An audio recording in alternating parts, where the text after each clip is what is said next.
Hey everyone, welcome back to On Purpose, the number one health podcast in the world. Thanks to each and every single one of you. I'm so amazed at how you're all so committed and dedicated to listen, to learn and grow every single week. And I truly am grateful to each and every one of you that's listening or watching right now.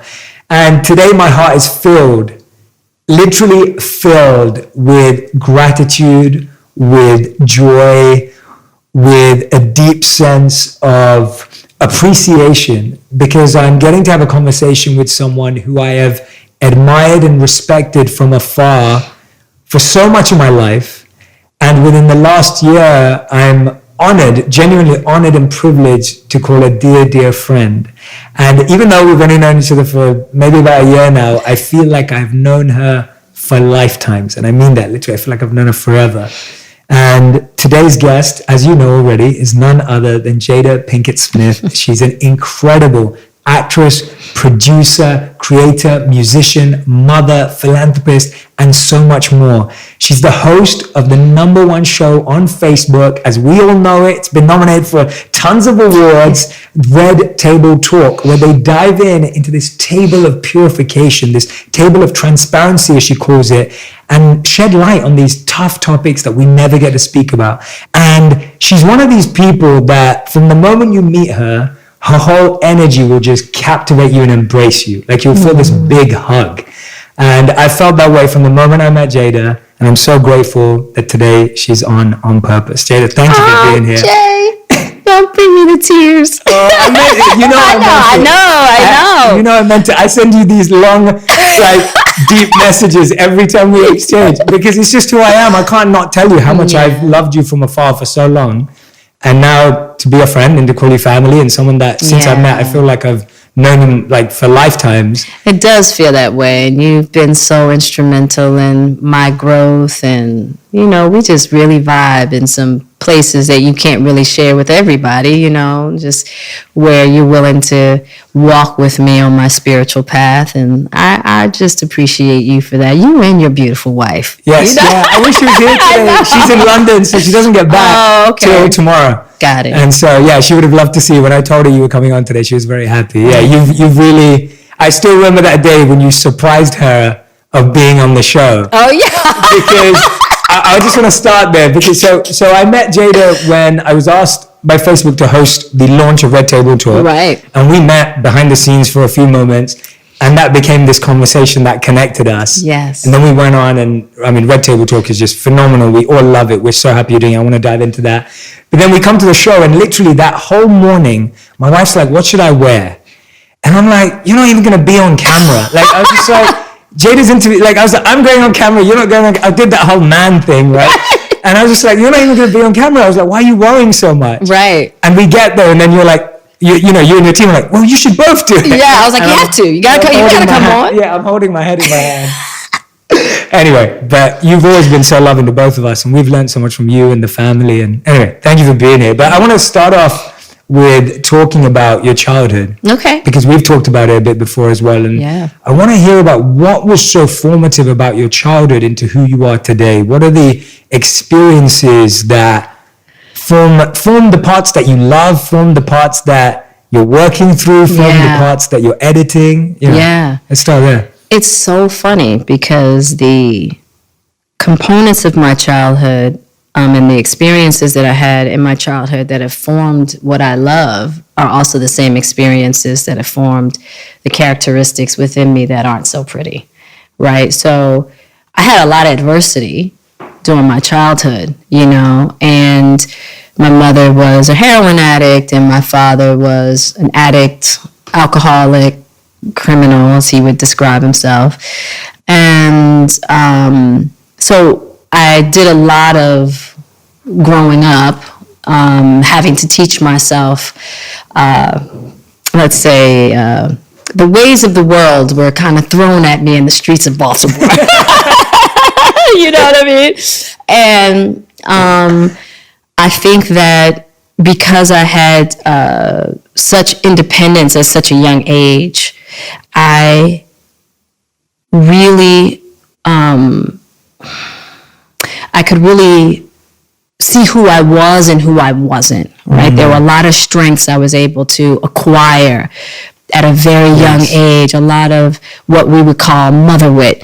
You know what I'm saying? It's like that knowledge that you don't learn in, the textbooks at school, but through life, right? And so I would say that I got prepared for a lot of things at an early age, that at a point of time in my life, I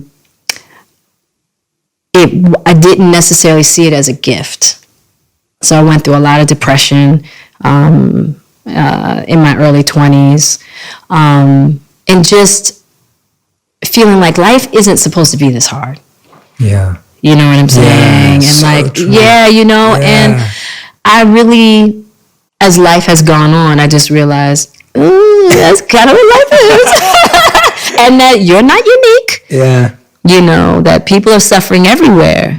Everybody has a story, and then I was able to take my life experiences and find the good in it, which that's the very thing that made it possible for me to come to LA by myself at the age of 18 and work out a career for myself and craft a life for myself. Yes. You know what I mean? But I have been working through and I'm still working through, and understanding that life is not an enemy, and that adversity is not meant to steal things from you. It is actually meant to help you find the things within you that help you find the giant within, actually. Yeah. But that, and just learning how to lay down my warrior.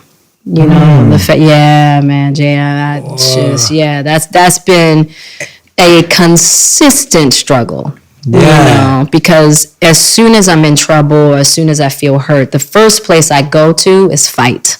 Right. And so, I've had to really learn how to lay down that warrior, and even within the biggest hurts, sit with that pain with an open heart. And that is, Jay. Oh, that's the hardest. Yeah, we already holding on. Yeah. So that's, I love the warrior within me. Yes. And specifically the spiritual warrior that has, come out of my life experiences. But that street warrior. That street warrior is a humdoozy. And she can be cruel and she can be deeply unloving. Yeah. You know what I mean? And so that's the shadow area within myself that I am at least now far more conscious of than I've ever been. Yeah. And even if she comes out, I can grab her quick before she's right, you know what I mean? And so, it's all about just getting to those deeper levels of consciousness. You might not necessarily be able to dissolve those aspects of your shadow as quickly as you want. But as long as you're, as I get more and more conscious of those shadow aspects, I can just get the reins of it a bit faster and replace it with absolutely something that's closer to love. Yeah. But I also realize that I think one of the biggest realizations that I've made is that I'm actually learning how to love. I think that a lot of us, both yourself and others. Yes. Yeah. Yeah. This is Jada, everyone. You have a show where you interview people, and I'm so glad that we get the tables have turned today.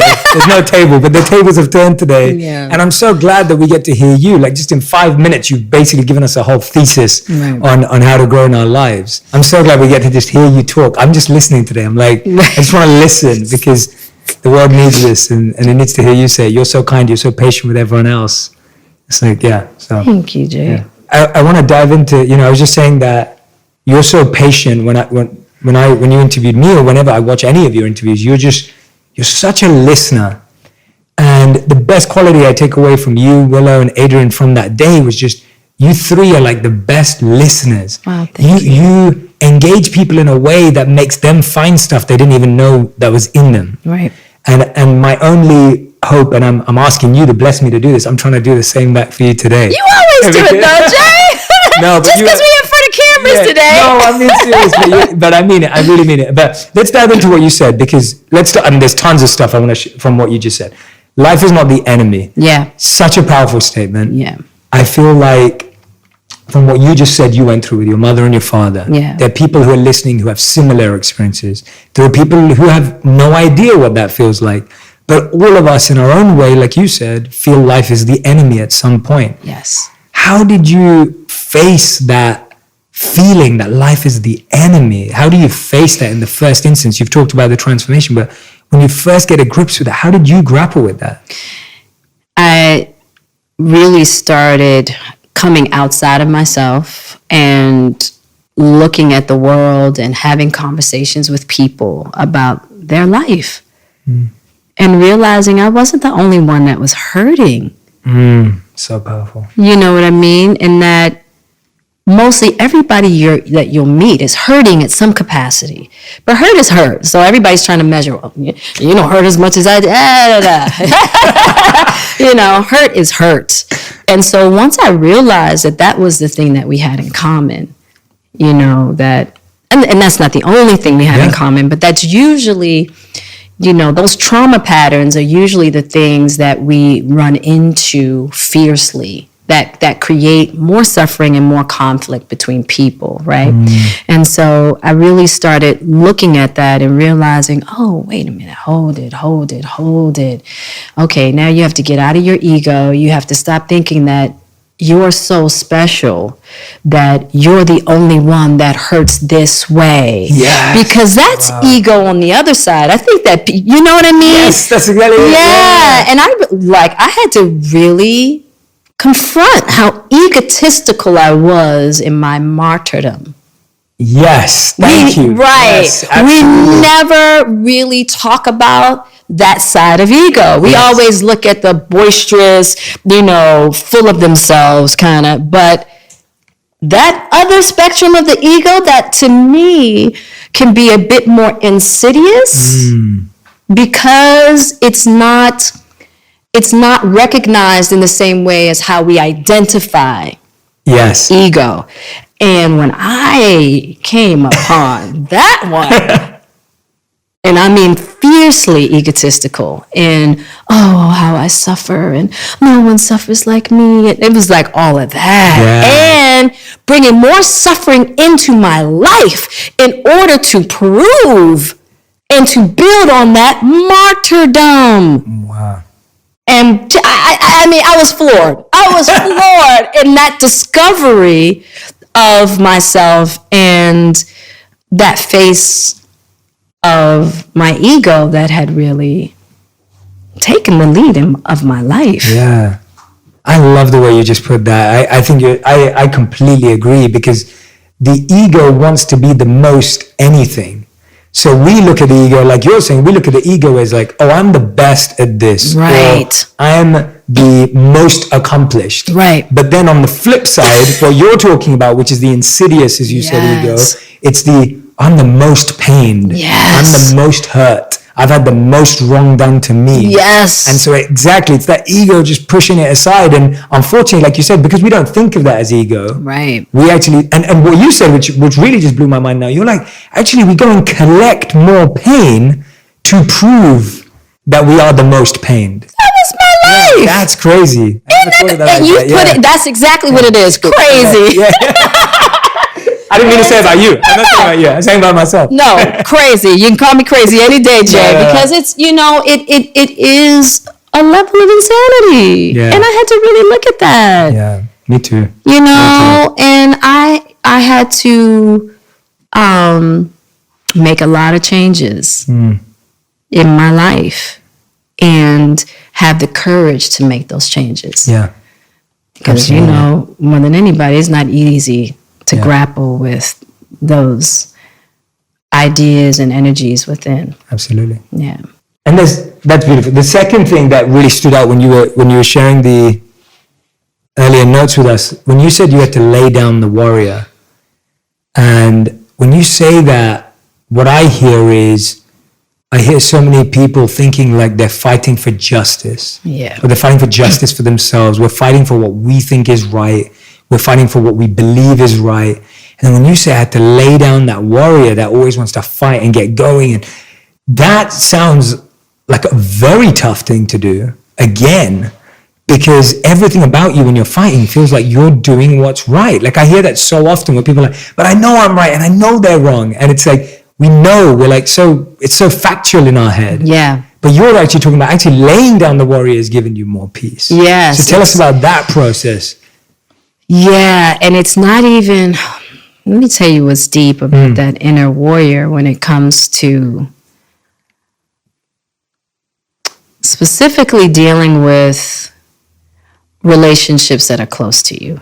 You know, whether they're friendships, whether they're marriages, whether they're parent-child relationships, right? For someone like me, who's dealt with a lot of loss and heartbreak in my life, one of the things that I did in order to survive it was to create this wall and kind of this invincibility. That warrior, right? Yeah. That comes and goes, you can't take me out. So bring it, right? So now when you are confronted with heartbreak with someone who you say you love, and the warrior wants to come and go, what's up? What you got? Yeah. So that's not loving, and it's surely not going to create more love.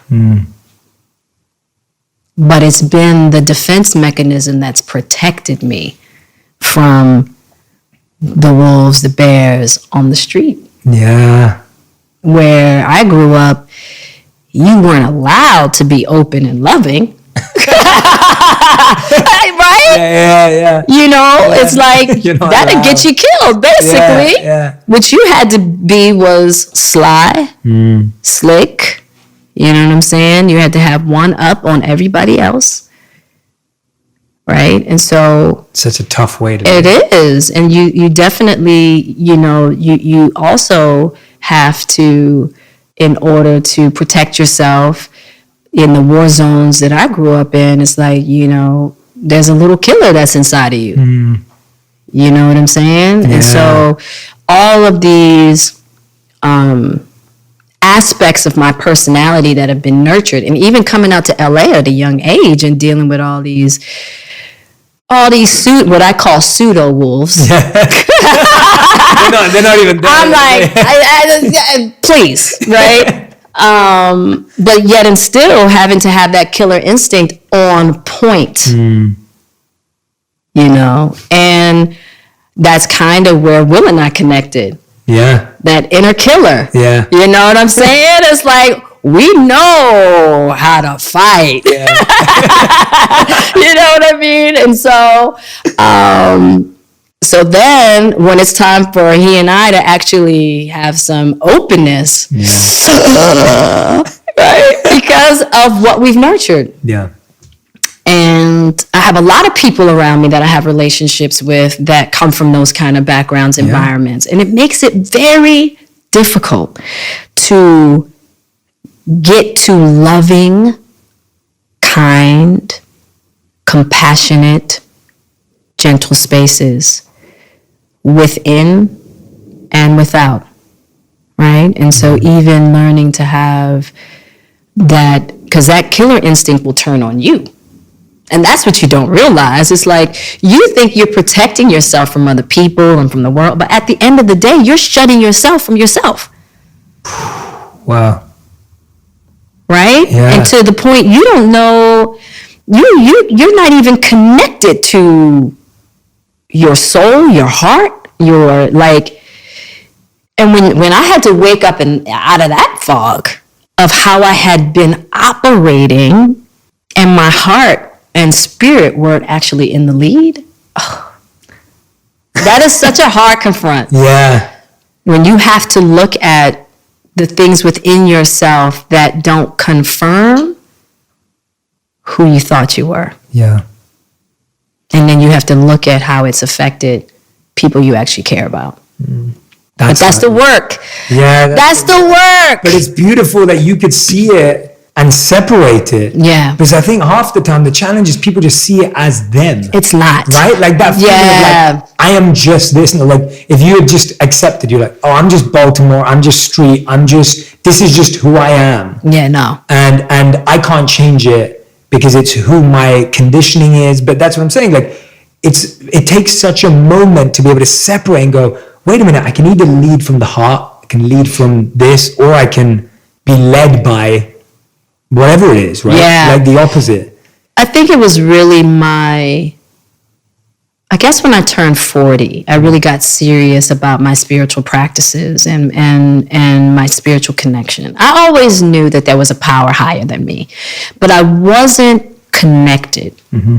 So it's different knowing that there's a higher power and then actually taking the time to cultivate that relationship. Yes. You and I have talked a lot about that.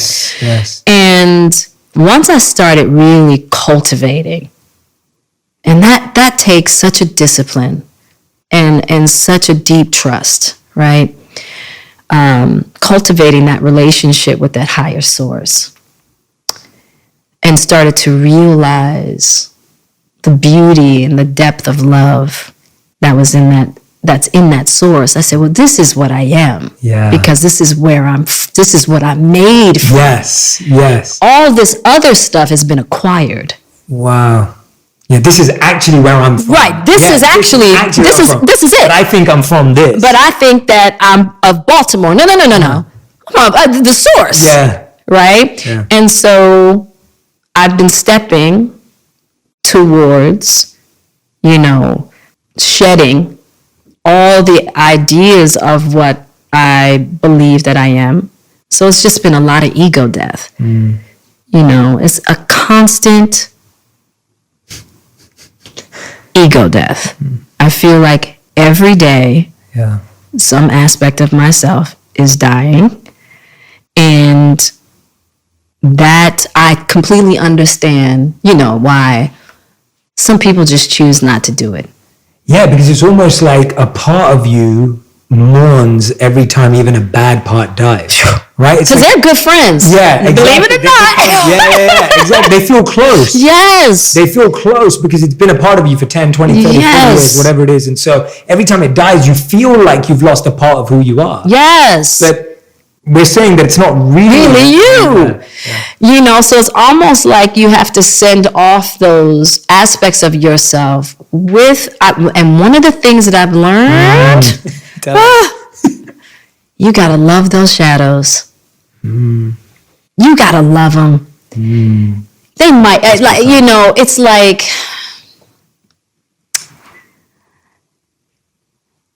those shadow pieces got me. They help me survive. Maybe not at the highest level, but I'm here. Yeah. And, you just send them off with thank yous. For this next part, I just don't need that, but thank you for all of it. The good, the bad, the challenging, the joyous, just for all of it. And so I feel like in the bigger scope of the spiritual spectrum, when we can embrace our own shadow, it decreases, it dissipates that like negative energy that's put into shadow, right? Yes. Yeah. So ultimately, in the collective shadow, we can help. Yes. Bring light. Yeah. As we're dealing with our own personal shadows. Thank you so much for that. The thank yous to your shadows, like that love to your shadows, that is so powerful because I feel like if you try and drop something out of haste or out of like resentment, you just pick it back up as quickly. You do. Because you don't really detach. And so when that's so powerful, thank you for that. Like just as simply as you put it, of just love your shadows and love them to leave, right? Like love them as they leave. Not this like resentment, like, oh, I don't need you anymore. Yeah. Get out of here. Like that kind of warrior again. Absolutely. Thinking that you're protecting yourself, but actually you're just making it easy for them to creep back in. That aversion is is just as, I've learned that any extreme, I was the queen of extremes. Queen of extremes. Queen of extremes. And now I'm trying to be the queen of neutrality. Oh, I like it. Yeah. And I love it. no big highs, no big lows, because it's all on each side is pitfalls. Yes. And so, for me to just, I'm always trying to find that mental place for right perception, so any extreme gets us into false ideas of some kind. Yes. Yeah. It's so true. It is. It is so true. You're so right. Because that, in the Gita, it said that attachment and aversion are two sides of the same coin. Yeah. So the Gita is my book. Yeah, I know. It's my book too. That's right. Yeah, it's my book too. Yeah. And that statement is so powerful because we think, those who are attached are going down the wrong path. But it's also those who are falsely averse, or what sometimes the books call it as monkey renunciation. Yeah. Right? Like a monkey just like playfully will say, I don't need that banana. I don't need that. But really in its heart, it's like craving it. Yep. And it pulls it back into its life. So that's a really... It's a tricky dance. It's a tricky dance. I like that. Yeah. But I like that word. Because when you see it as a dance... It is. It's a dance. Yeah, it's a dance. All of it is, you know. I mean, just realizing that, the other thing, we're having this conversation days after, the tragic death of Kobe. And the feeling and the idea of impermanence is absolutely terrifying. And the ego... And I even went through this after hearing about Kobe and having certain situations in my life and realizing how the ego just came in and shut me down. People were talking about how they were opening up. And what happened and what I realized is now having in my life right now, having to deal with the idea of impermanence. So not only do you have to walk in this life with openness, but knowing that there's no ground underneath you and the way in which the ego wants it to be. Yeah. So as soon as that happened, my ego came in and said, we got to get control. Yeah. We got to get control. Just like shocked into it. Yeah, shocked into get control. Yeah. And I was like, but it was like, it just showed me that next level of purification that needs to happen within and the acceptance of impermanence and knowing that I don't have the ground under my feet in the way in which my ego wants. But what I have learned is that the ground under my feet is that of a higher source. That's the only ground to walk on. It's the only ground. It's the only safe ground. It's the only safe ground. It's the only thing that one can truly rely on. And that our human interactions are for our lessons. Yeah. Not for reliability in that way. If you come across relationships and people that you can rely on 50% of the time, 60% of the time, 70%, that's a win. Yeah, it's huge. It's huge. It's huge. I'm so grateful for Yes. And I think that oftentimes we come into these false ideas of what our human relating is supposed to be about. Yeah. Tell us about that. Okay. Yeah, tell us about that. This is probably one a lot of people are not going to want to hear. I think it's good. I think the more we talk about, and this is what you're an expert at this, and you do it out of compassion. It's like we're talking about these things as people who are going through it too. Like as in, we've always talked about it in that way. Like when you're saying all of this, I'm like, I did that, I do that, I still do that. Like, it's not coming from a place. So tell us from that place. So from that place and just recognizing that what I've learned this from my own faults and where I think I've shown up for people or, or where I failed people, and realizing in my own relating with people that relationships are simply there to show us ourselves. Wow. Yeah. And I think a lot of times we go into relationships, we gravitate to friends or we gravitate to lovers or husbands and wives and what have you. And we're like, this person is supposed to know how to love me. Yes. Oh, wow. Right? And so when the inevitable disappointment comes up, Inevitable. Yeah. of how this person has failed you, how this person has hurt you, how this person has betrayed you, how this person hasn't been the most integrous. We could go on and on and on, right? Now we're taking it personally and we're looking at something is wrong with me or something is wrong with them, but something's wrong. Yes. Right? Yeah. Once again, the ability to lay the ego down and look at the mirror, right? And say, what is this showing me about myself? So hard to do. It's so hard to do because at the end of the day, no matter what's happening, now I'm not talking about people have been victimized in a certain manner. Correct. Right? Yeah. I'm talking about, I'm talking about consensual relationships that go awry. Yes. No matter what, I've had to realize that no matter what circumstance I'm in, and no matter what's happened, I have to take responsibility. This is going to help a lot of people pushing through that. Yeah, that's a hard one. Yeah, it is hard.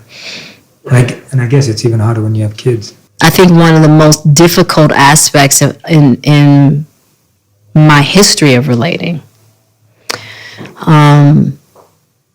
in those moments that I wanted to hang on to victim or I wanted to hang on to blame, I would have that moment where I had to look at the situation and go, well, you let this into your life, so why? Yeah. And let's look at that. Because at the end of the day, Jada, that's all you have control over. Yes. Right? So when I had to start looking at how I was relating to people, how I was being affected, and how I was affecting them, but then making the choice to only look at my part. Yeah. Ooh, JJ. Oh, that responsibility. That level of responsibility, but what it reveals to you about why you're making the choices that you're making and inviting certain dynamics and people into your life. Because at the end of the day, it's your invite.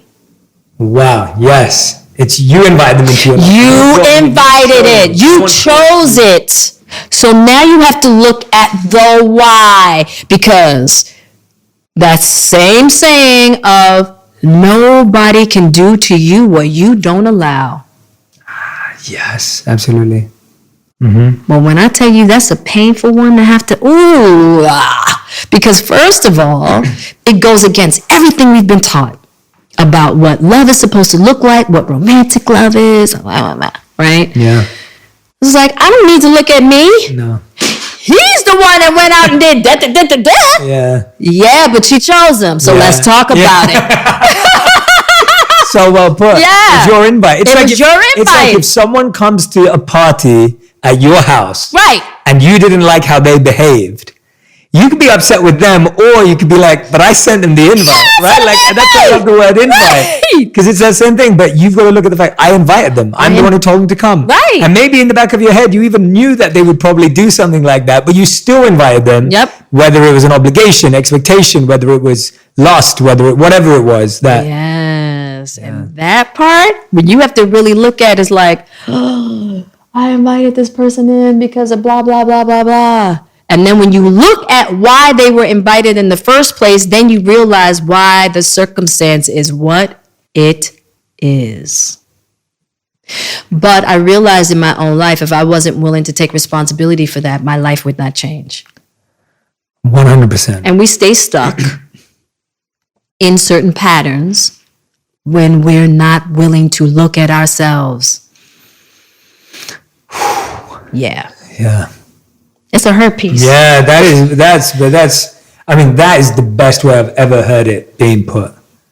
Because I think we hear that self-reflection piece a lot, but it's really that what you just put the magnifying glass on of just, it's your invite. You made the choice. Yeah. You selected it. And when you realize why you did that, that's what's your actual enemy. Like, that's what you're actually up against. Yes. You're not up against that person.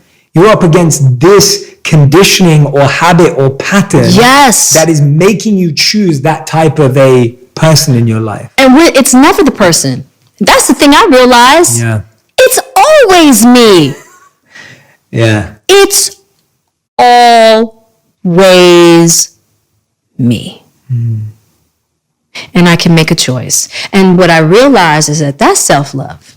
That's real self-love. That's real self-love. Yeah. It's not just. When we can have the love ourselves enough to have the courage to look at ourselves and be honest. Look at our patterns. Look at our creates. And then make the changes. Have the courage then to make the changes that we need that reflect a more loving embrace of ourselves. Nobody can do that. I don't care how much they love you. Now, what we can do is be responsible enough to bring people in our lives who assist in nourishing that self-love. But people can't create it. And I think a lot of times we try to look for relationships that buoy us up. Relationships that confirm ideas of what we think we are. Okay. Yeah. Right? Yeah, absolutely. And we rely on people to confirm us. Yeah. Versus relying on ourselves and the self-love patterns that we have the courage to create to confirm us. Absolutely. Yeah. Absolutely. And I've heard you say that actually when you surrounded yourself with people who are honest with you, yes, that's what really helped, right? Because if you're always surrounding yourself with yes people or confirmation people, then you're just creating that bubble of confirmation. Yeah. But you actually were saying that, how do we, there's two things there, because I find like attracting people to be honest with you requires two things. Mm-hmm. One is that you're ready. Yeah. Like, we all say like, I want real feedback, right? But it's like, do I really want real feedback? Like how, and that's why you've got to ask that to the people that you really want it from. Like you can't just throw that around. Like you don't just go out the streets and go, give me feedback. Like, right. But one thing is you've got to be ready for honesty. And the second thing is you've got to be able to give honesty to others in yourself too. Because if you're struggling to give honesty, then how do you think that person feels about giving it to you or to anyone? And so we create this cycle of this circle of dishonesty. And even if it's not dishonest, like we're not trying to lie to anyone or manipulate. It's just, I'm just going to hide it and harbor it. Exactly. Right? Well, that's a lot of what happens in relationships. That people spend a lot of time figuring out how not to be found out. Yeah. Right? So whether it's like, oh, I don't want this person to know, this person I really care about, to know that I'm actually scared in this area. Yeah. I don't want my friend to see that I actually don't know what I'm doing. Whatever it is, you know what I mean? We spend so much time masking, feeling as though we need to be something. One of the things that I will say about long-term relating is that you do get worn down to a place where things can get so raw in the most beautiful way, that there's just no more room for pretending, and that you know each other so well, you can't hide. And then you come to a place in your relating where you go, am I just gonna leave this and then go someplace else, create another relationship where I can be more confirmed on what I'd rather see myself as? Yeah, and create more of a buffer. Right, a buffer to hide it. Or am I gonna stay in this and get to my true self? Wow. And that's usually what the decision comes down to, right? Mm-hmm. And it's hard confront. And, you know, even when I see that people decide to go their separate ways, I go, I get it. Yeah. I get it. Because it is so excruciating, you know, but if you can find the friendship, and that's another thing, there's this friendship that blossoms, you know, that super, you know, just basically exceeds whatever romantic ideals or, you know, whatever fantasies that you had about your relationship, right? Yeah. And there's this friendship and this spiritual partnership that starts to be created once you are willing to walk the landmines of the traumatized child together. Because that's all it is. That's what it comes down to. It's two traumatized traumatized kids trying to figure it out. Yeah. What are they going to figure out? And when you sit down and you go, okay, we're going to walk this landmine together, and then you might lose a couple limbs. You good with that? They'll grow back. They'll grow back. You know, we can tell the side. They're going to grow back. You know what I mean? And they'll be better. Yeah, and they'll be better. They'll be better. They'll be stronger, you know, but it's... And I think that's the challenge for so many people that, and I think this is not mutually exclusive, but it's like, I hear a lot of this, and tell me if you feel the same way. I hear a lot of one partner trying to go on this path and one struggling. Yeah, it's always right? that. Like it's always kind of like that. It's rarely that it's like, oh, here's two people.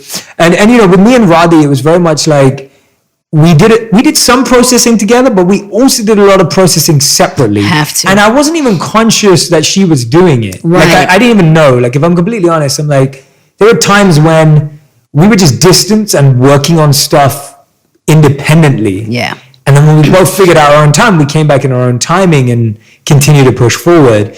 And so, but I find for a lot of people, they feel that they're trying to face themselves. They're trying to take on those lessons, but then they're like trying to pull someone up. Right. And then they're like trying to get everyone through the landmine. Right. And it's kind of like, it feels like a lot of pressure.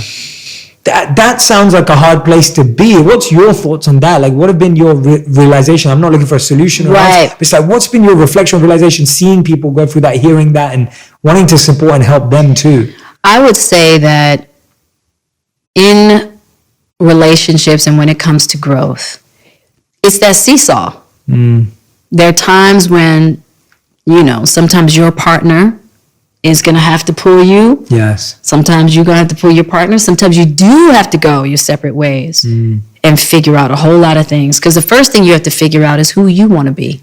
Definitely. Who do you want to be? Definitely. That's what it comes down to. That's what it comes down to. What kind of life do you want to have? Who do you want to be? Yeah. And then you can actually communicate that. Right. Because half the time we're just expecting people to be mind readers. Yeah. And I felt like that for so long. I just wanted people and it was because my mom could always read my mind. And this is what really helped me. I just started to look at, and this is something that really helped me, which I hope it helps anyone who's listening or watching right now. Like, I sat there and I was like, what do I emulate that my parents did with me that I am now projecting onto my wife or my partner, whoever it is? And when I started to do that, I started to see all the good things and all these things that I don't want to be. But I'm like, oh, because my mom could always predict and read my mind when I was young, I always expected my partner to be able to do that same thing. Right. With no information, with no communication, with no help from me. Right. They should just know. And I had the opposite. Right. I wanted to have that mirroring from my parents. And because I didn't have it, I expected it from Will. Right. And it's so, we end up doing the same thing. Whether you have it or whether you don't. You know what I mean? And so it comes down to that, like, us coming out of our, you know, what do you call it? The child. Traumatized child. Yeah, traumatized child, or you know, in your case, you know, you actually had an experience that you were trying to recreate, you know, exactly. And so a beautiful one at that. Yeah. But a rare one too, like a hard to predict. Like, how can I just, you know, it's like, you can't just be like, you can't expect anyone to live up to that. You know, it's, and also it's like, what are you expecting that person to live up to? Why? Right. But, like, you know, that's a part of all the ideas of romanticism too. And when somebody really loves you, they know. They just know. You know? They just know. Yeah. If they don't know, then it's not love. Exactly. It's not true. It's not true. But so many of us operate off of that idea. Movies, media, and music. Yes. It's just, they just, it's a lot of fantasy. That's such a great point. You so expect it. You really do. No, and you're like, and this magic fairy dust of them knowing. And then you put it all on that. So even if someone treats you really badly, but they knew what gift you wanted, or they knew what you wanted to do on your birthday, you take that as the thing. Even if they treat you like crap in between. Yep. Yeah, it gets messy. You've defined for us so many words today, I feel like. You've really given us, either defined or you've deeply taken us to you've really taken us to the depths of so many words today. Like, genuinely, like when we talk about ego, we talk about self-love. What is and you asked me this too, and I'm intrigued by yours. What is your most current, and I say most current because we're trying to evolve. Right. What's like your most current definition and understanding of love? Like where is that at right now, and how is your viewpoint of where it is? Well, I can tell you probably more clearly what I know love isn't. Let's start there. Okay. It's a good place to start. Yeah, because I'm still, in all honesty, Jay, I'm still trying to figure out what love is. Yeah, me too. Yeah, you know, and I think it's a journey, and I think that right now where I've started is self-love. You know, and like on the deepest, most excruciating level ever, right? But what I'm very clear about is that I have no love to offer anyone if I don't love myself. Yeah. And I'm talking about on a very deep level, right? Through and through. Because I just got to a place where I wanted to heal myself so that I have that to offer instead of all my trauma. I'm tired of hurting people. And that all comes from my traumas. And so I've made it a point to just do some really deep healing, because for this next part of my life, I want to leave a legacy of love. You know what I mean? And so what I have realized love is romanticism. Yeah. When I tell you I've thrown that out the window, I'm like, that ain't it. Yep. Right? Yeah. I don't want any parts of it. Yeah, the false, magnified, projected. I need you to be this. Yeah. I don't want it. And so what I'm looking to do, you know, I'm in the process of learning to love myself and love others. And I know that true love is not unkind. I know that true love is compassionate. True love is not always easy. That's for sure. Right? But it's not cruel. And ego has no place. So that's what I know it's not. Love that. right? Yeah. And what I do know also, and this is just me, I feel as though true love has to go from here to here to there. So it's actually that higher source. It has to come from my connection to my connection through the higher source back. Because this right here, I mess it up every time. Believe it. I'll mess it up every time. Yeah. And it's not it's like and I think it's a brilliant design. Yeah. Of the highest. Yeah. You want to love, you better come know me. Yeah. You really want to love somebody, you really want to know yourself, really want to love yourself, you better come know me. Yeah. You could try this. Yeah. You could try acquiring all these things and, I'll give you all the riches you want. Oh, you can have all that. See if it buys you love. See if it gives you the love you're looking for. And it doesn't. It's a brilliant design. And it's masterful because it works for anyone and everyone. That's when you know it's a design. Like, I love that you... Yes. I've never heard it put that way, but you've really... When you describe it as a design, almost like a law. Yes. It's like a law. It's a law. It's a law. And so that law is so... When you think of it as a law, you just realize that there is no... because I feel like when you first fall in love, you think you're the exception. You do. Like, there is no couple who does not think that they are the exception, me included. Yes, me included. When I first got married, I was just like, I'm the exception. Right. I'm like, my ego is like really proud. Like, I'm like, I did it differently. I got it wrong. My friends got it wrong. I'm going to get it right. That feeling. Yep. And then you get into it and you're like, oh, okay. Because it's a law. It is. It doesn't matter who you are. It doesn't matter how evolved you think you are. It doesn't matter how spiritual you think you are. Like, if you think you are all those things, then you've missed the whole law. You missed the whole goal. That's it. Yeah. You've missed it. Yeah, you've missed it. And I love that you said it's designed and it's law. When we look at those language, it's just so clear. Like, it's designed this way. Don't try and be that one person who breaks that design or avoids it. It doesn't work like that. That's the ego and the arrogance that comes with Thinking it. I can do better. Yeah, I can do better, and I know better. I'm smarter than. Yeah. And then all those kind of romantic feelings. They're so powerful and so strong that it makes you feel like you've reached a height that is beyond what it actually is. Yeah. It's actually not. It's a heightened state. That's not in the highest ranks of love. Yeah.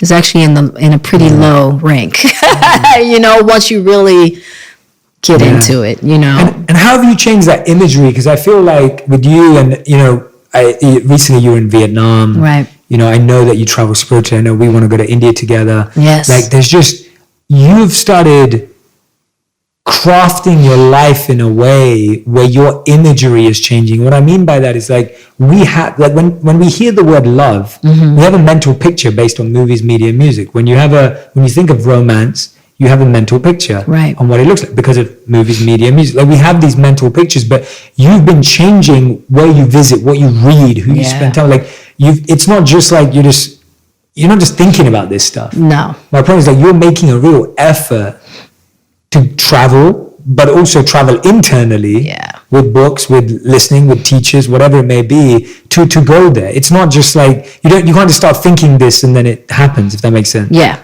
Does that make sense? It makes a lot of sense. Tell me about any experiences that you've had where you've traveled or you've been that have just left and it could be travel through a book, like anything that had left a big impression on you where there was something which gave you more faith in what you're saying, that gave you even more strength in what you're saying about how love goes up and then back, if that makes sense. It makes all the sense in the world.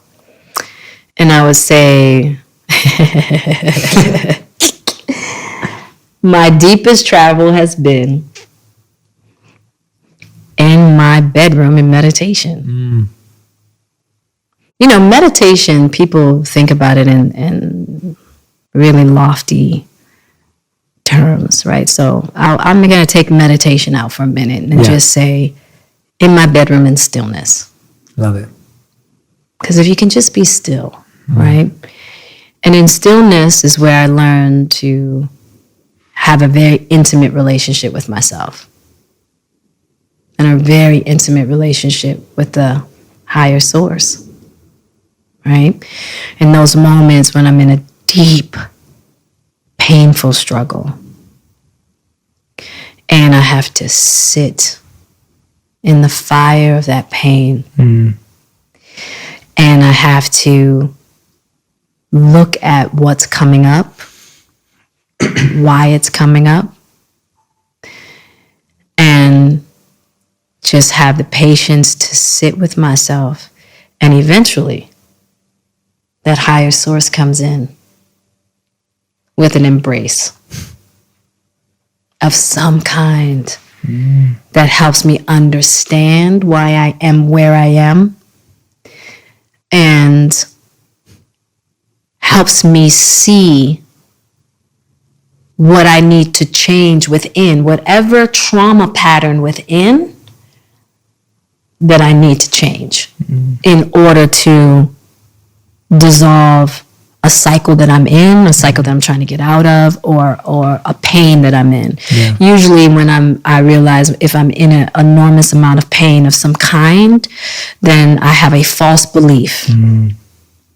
So I sit in stillness and I listen until I can recognize the false belief. And it may not come in one sitting, right? It might take 2, might take 3. But it always comes. Because once the universe knows your intention, you know what I mean? And what you're in search for, honestly what you're in search for, the universe gives you the answers. Right? And so that's been my biggest travel, is inward. The best answer because that's available to everyone. Yes. That's what I love about it. Yep. As soon as you said that, it's just like it's available to each and every one of us. It's not about going, you don't need to go anywhere. And I've often said a monk is simply a traveler except the journey's within. Yeah. Like that's the real travel. That's the real travel. And you don't need to. And what you just said so beautifully about stillness and the way you describe it and what you were saying that if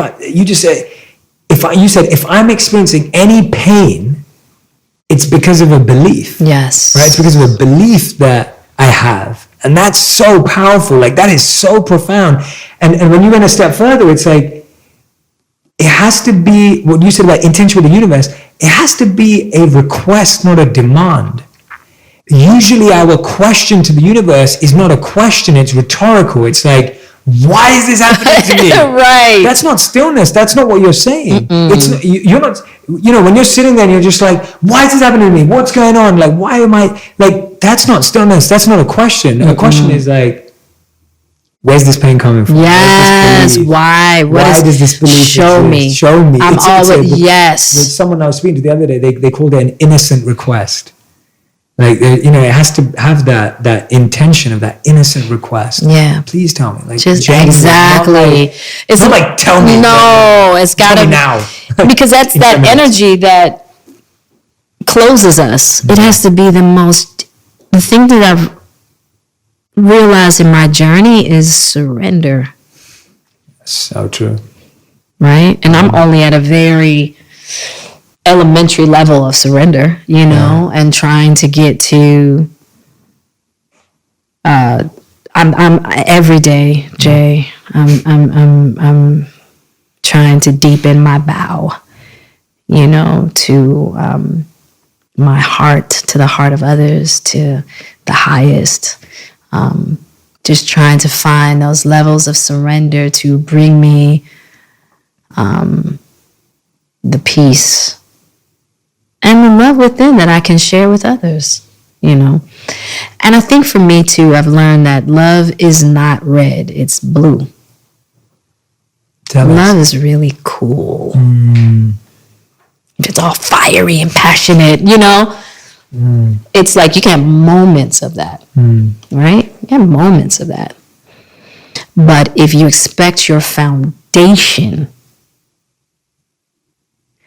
love has to be calm, gentle, and it has to have a certain stillness in order to really penetrate in a way in which you can embrace all the beauty and all that's ugly as well. And I think that people think love is supposed to just be beautiful and fluffy. Well, when we get to true love, yes, it is. All of it. Yeah. You can smile at it all, right? That's what blue love gives you. Red love? All kinds of aversions. Yeah. All kinds of, nah, not that. No, you can't be that. That's not acceptable. It's got so many conditions. Yeah, conditions. Yeah. You know, I say blue love is the unconditional love. And that's where I'm trying to live. Yeah. You know, and it's a headache getting there. You know, but that's one of the reasons why I'm looking forward to our trip to India. Yeah. You know, I'm gonna have to put my big girl pants on because, you know, India is one of those places. Yeah, no, but you know, India is one of those places that you gotta embrace it all. It's a lot of suffering. I mean, I have a very, very difficult time looking at and being confronted with suffering. Yeah, definitely. And India has a special kind. It does. Right? Yeah. And I am looking forward to that confront, you know, because it's going to be that next place within me to be able to, that blue love I'm talking about. When you look at it and you understand that in the what I call the spiritual ecosystem, there can be no aversion. No. I can't. You know, and so, you know, just being able to embrace it. But it also has shown me that that's where my codependency comes from. Totally. Always trying to prevent suffering. You know what I mean? And only to create it. Yeah, exactly. And only to create more. Yes. That is so interesting. Yep. All of us wants to prevent suffering, but actually that is what ends up us creating more suffering. Wow, that is so, I never thought about it like that. I've created a lot of suffering in my life. Me too, yeah. With people that I care about in trying to prevent their suffering. Only to create more. Oh. Yeah, it's a pain. That's been a jagged pill to swallow for me. You know, but it's lessons, really painful lessons I've had to have in order to see my codependency. I couldn't see it. No. Yeah, I was like, what? How do you hurt people by helping people? Yeah. How does it make sense? It doesn't. Let me show you. Bow. Yeah. How does that feel? Yeah. Oh, I don't like it. There you go. Yeah. You know? Yeah. And that's the amazing thing about India, what you were saying, to go back a few steps, was like, India is a place where nothing's hidden. Nothing. You'll see someone being born on the street, and you'll see like people dying and suffering on the street. It's like nothing's hidden. And it's this extreme. And it's the extremes. You have the, you know, beauty and rich. And, totally. you know, in India, everything is right there. I mean, the extremes of it all. Yeah. You know what I mean? And it's a lot for me. Yeah. It's a lot to have. Yeah. You know, but it's where my lesson. Correct. You know, everything. You're trying to walk away from, you know, to just be able to walk in it and have it and at the right time. At the right time. We have to recognize that too. That it's again the extreme point comes back to everything, because it's like you can push things too far and you can do things too soon. Yeah. And the right time doesn't really exist. Like there's never going to be a right time, but it is. You know, you have to take that sense check, and the more self-aware you become, you know when you're stronger and readier and you're prepared. And so, how have you done this with Willow and Jaden? Because I think, you know, I've had the fortune of spending some time with Willow. Yeah. And she's an old soul. She is. Right. She's incredible. And I've got to spend a little bit of time with Jaden. Yeah. And I look at him more from afar and the work he's done. Yeah. And I'm always telling you how impressed I am and how incredible it is to see the work he's doing for the world. Yeah. And so for me, it's like, how did you, and again, like, and I know you don't see this way, and that's why I'm setting it up. It's like, I'm not asking this from the point of view of like, Jada, you're perfect, and how are the kids perfect? Oh, like, no. I'm not asking from that perspective, because I know you wouldn't want that either. Right. I'm asking it from the perspective of like, when I met them, they seem like people who are curious. They are knowledgeable for sure, far beyond their years, but they're experimenters. They're open. They're not fearful. They're okay with getting it wrong. You know, there's an openness there and a playfulness in a good way. And I've just been deeply, and I wouldn't even use the word impressed. I think I've just been so in awe when I'm with them, and just at the humans they are, and how they connect and interact. And so, I mean, of course, you should be very proud that they're just such unbelievable. And we haven't even talked about their talents. No. But I'm talking about them as people. Yeah. Like, how have you tried, and how have you and Will tried so much to give them the values of curiosity, of gratitude, of love, of kindness? Because they're aspiring for these same things in their own ways. Yeah. But they're aspiring for these same, they're not aspiring for other stuff. Yeah. From the conversations I've had with them, like, no, they're aspiring for what we're talking about now in their own way. In their own way. I wish I could take credit for all of that, but they really came to me. You know, they were given to me. Well, let me even change that. They were born through me. They aren't mine. Oh, beautiful, yeah. But they came like that. Yeah. You know, I would have to say a lot of that is the blessings of the highest, you know. And I will say that Will and I, in regards to the foundation that we created for Jaden and Willow, and I'll talk about Trey after, one of the gifts that my mother gave me, even in the chaos of addiction, was that she stood out of my way. Yeah. And I was allowed to self-actualize early. Right? And try a lot of things out, you know, and you know, win and fail by my own hand. And Will and I wanted to offered that to Willow and Jaden as well. They self-actualized very early, right? My belief is the greatest gift you can give a child is to give them to themselves as fast as possible, right? And that's scary too. It's for a parent with the control, trying to prevent suffering. I mean, that's why I asked it straight after, because I'm like, it's been, you know, and it's trying. As a parent, you know, it's been really trying. But you have to have the courage to be, you know, I look at the what are those little bumpers that are in the bowling alley? Oh yeah, put the bumpers up. Yeah. So the ball's not gonna fall in the gutter. Yeah. You know you're not gonna go that far. Exactly. So as they were growing up, just realizing how close the bumpers needed to be, and as they got older, just being able to move them further, further, until now they're just now they fell up. Now they can play without you them. got it. Yeah. You know what I mean? And trusting that the same source that looked over me and has protected me is the same. So let me tell you something. There's no better parent.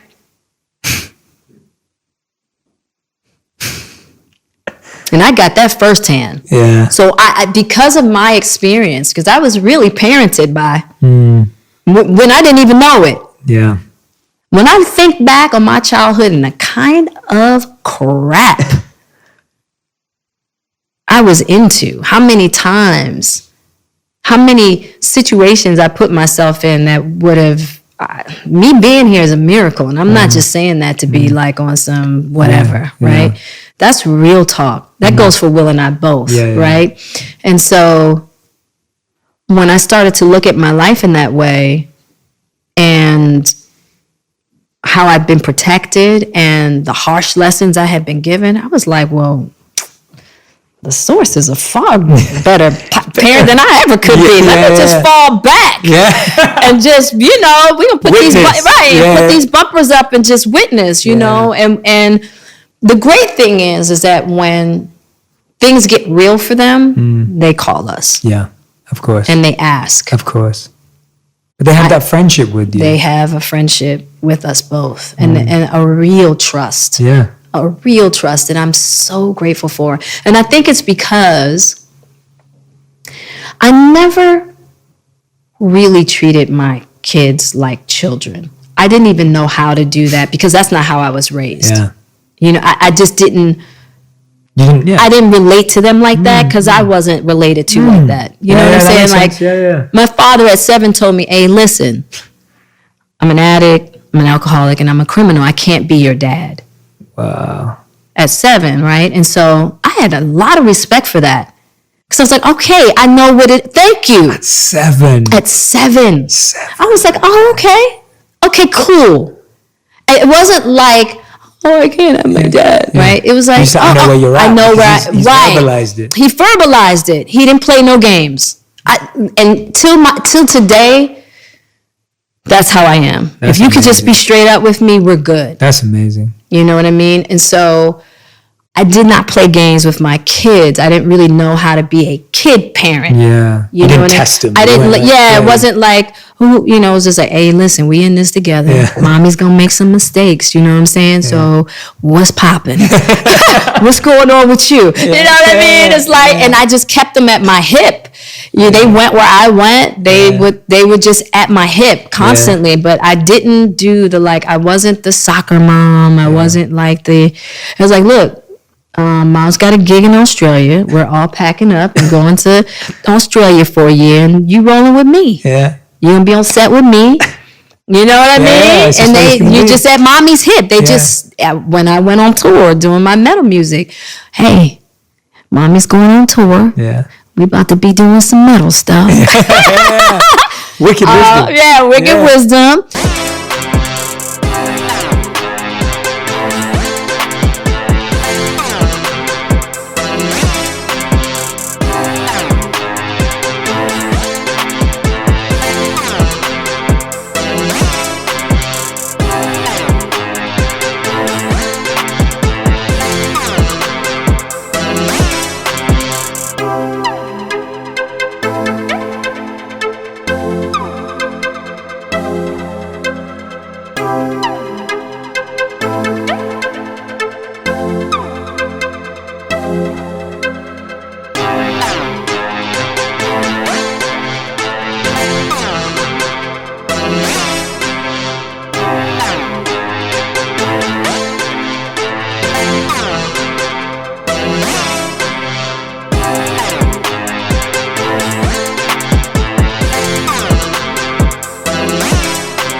It's a new experience. This is going to be good for everybody.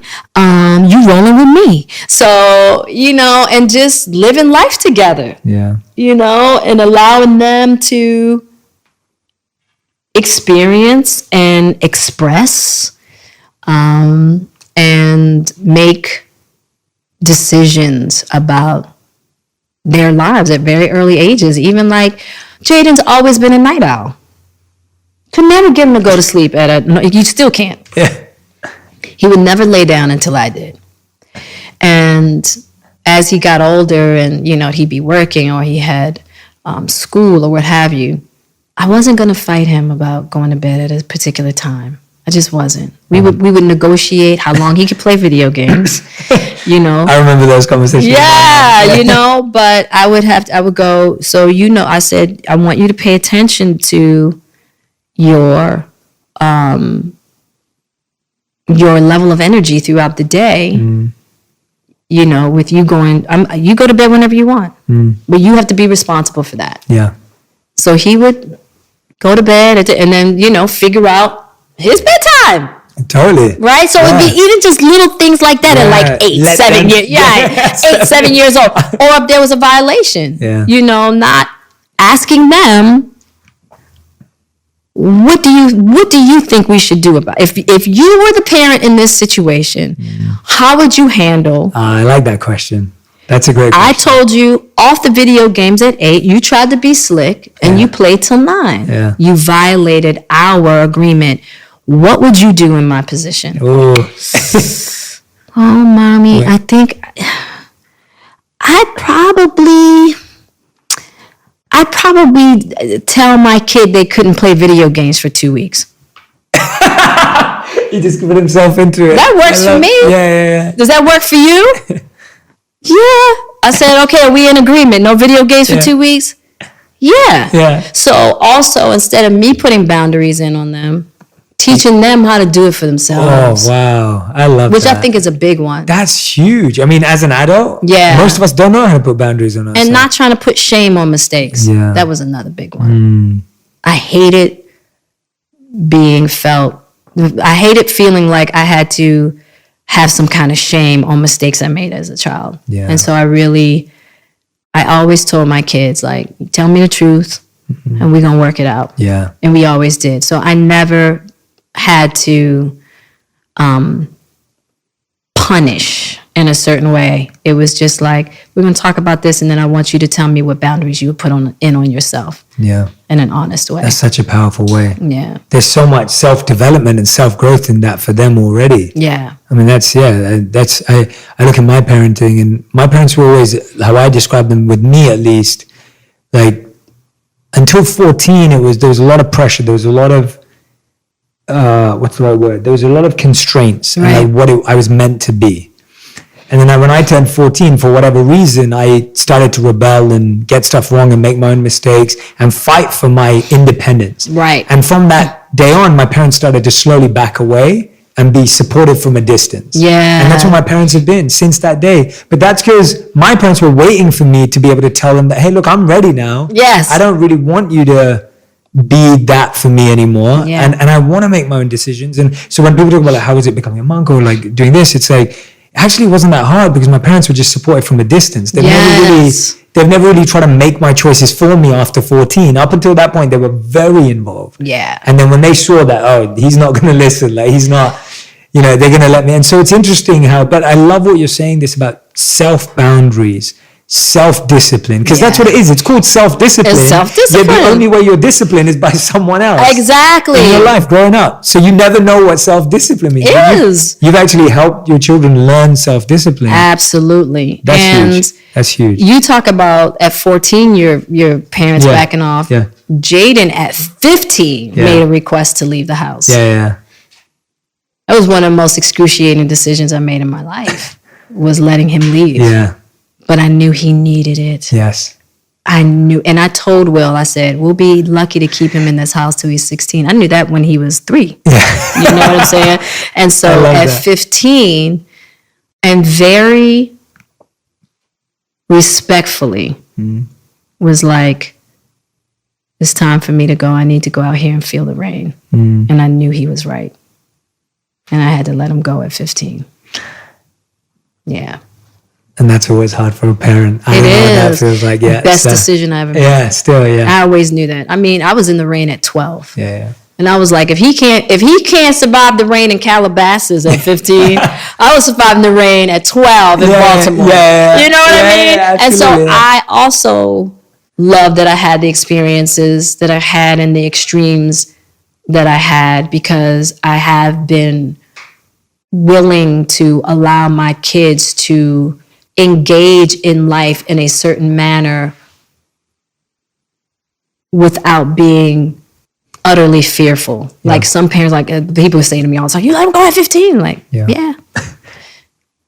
He had the resources. Yeah. He made his own money. Yeah. You know what I'm saying? It's like, if he can't survive in what's been created for him and what he's created for himself, then that's a beautiful way of looking at it. Yeah, I'm like, I completely, utterly trust that he's got this. Yeah, absolutely. And he did. Yeah, exactly. He did. And he is. He's cool, you know? I love that. When I'm hearing you talk and everyone is listening to you talk, what I want everyone to realize today is what I love about when Jada shares about what she's going through and going through still and what we're working through and we're working together. It's like, and I don't like using this because it's so cliche. I'm trying to find better language for it so we can do it together. But it's like, it's the real deep work. Yeah. Like it's not, this isn't like that fluffy. It's not fluffy like self-care, like just tell yourself you love yourself every day.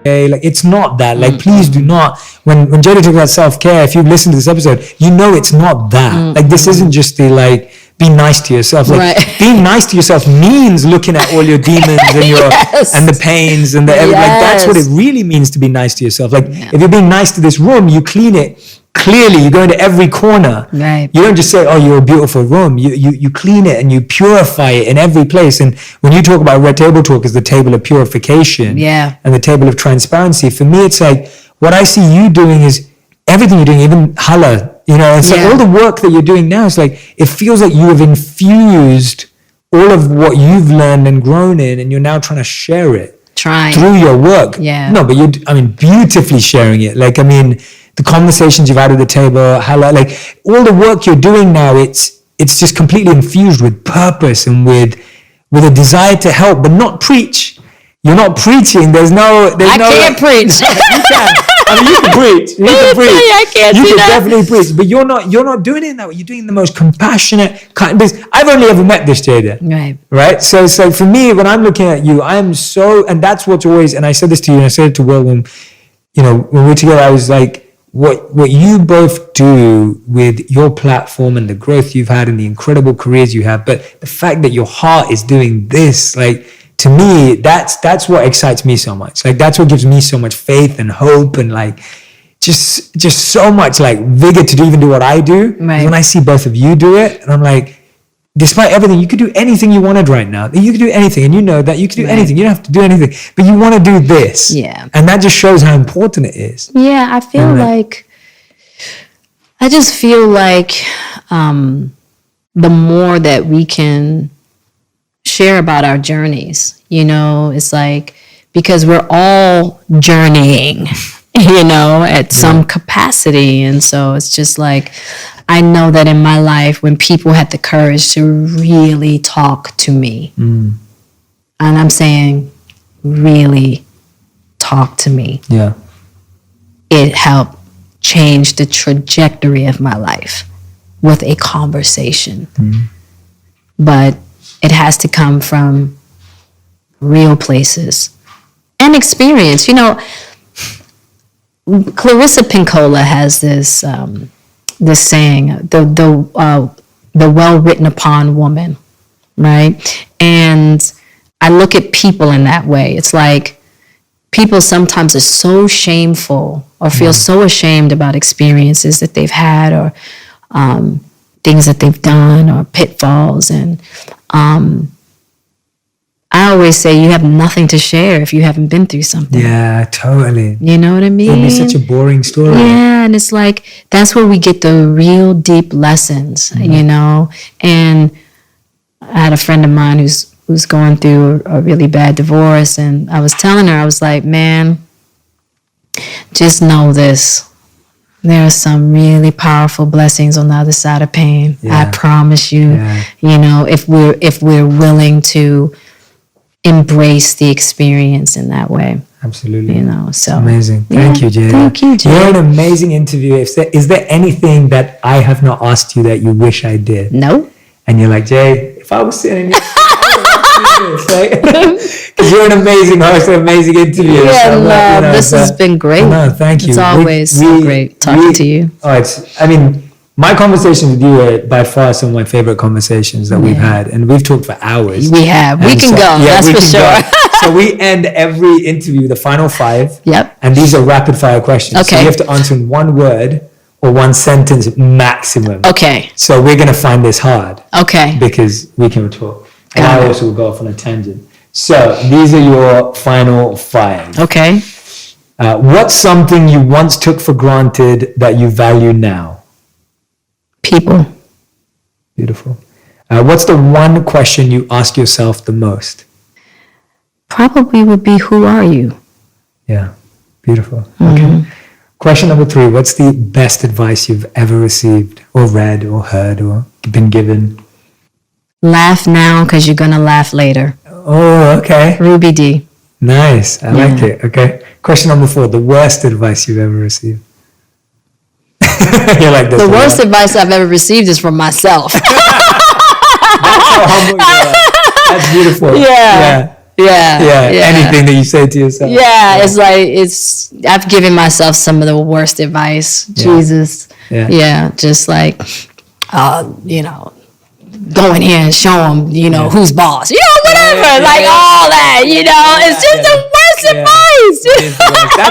That's special though. That's special though that you can say it to yourself. That just shows. Most people will remember something bad they've been told, but no, I've given myself the worst advice. Yes. And fifth and final question: if you could give everyone one practice or one habit that they should practice in 2020, every day, a daily practice or daily habit, and a simple one, it can be anything, what would you want the world to do?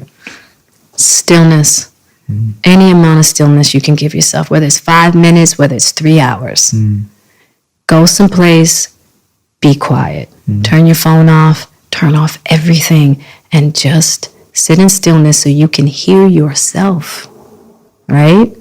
And if the longer you stay, you will hear beyond yourself, right? Yes. Into those higher, reach into that higher, right? Yeah. But that would be my advice, just find the courage to be still. That's beautiful. Yeah. Love that. Thank you so much, Jada. Thank you. Thank you. This has been so wonderful. I feel like everything you shared today, again, as always, was just so open, so honest. You're so able to just go there and talk about all your beautiful paths that you've taken within, and thank you for taking us on the journey with you. But thank you for doing this. Thank you for having me, Jay. So grateful to have you as a friend, and so grateful to have these exchanges, and for many more. To keep, for a lifetime of working through all this purification. Purification is the best word. It is. It's the best word. It's not pain. It's not healing. It's purification. Like we need to, thank you so much. I'm so grateful to you, and I know my audience is very grateful too. So. Well, thank you for having me. I love talking to you, and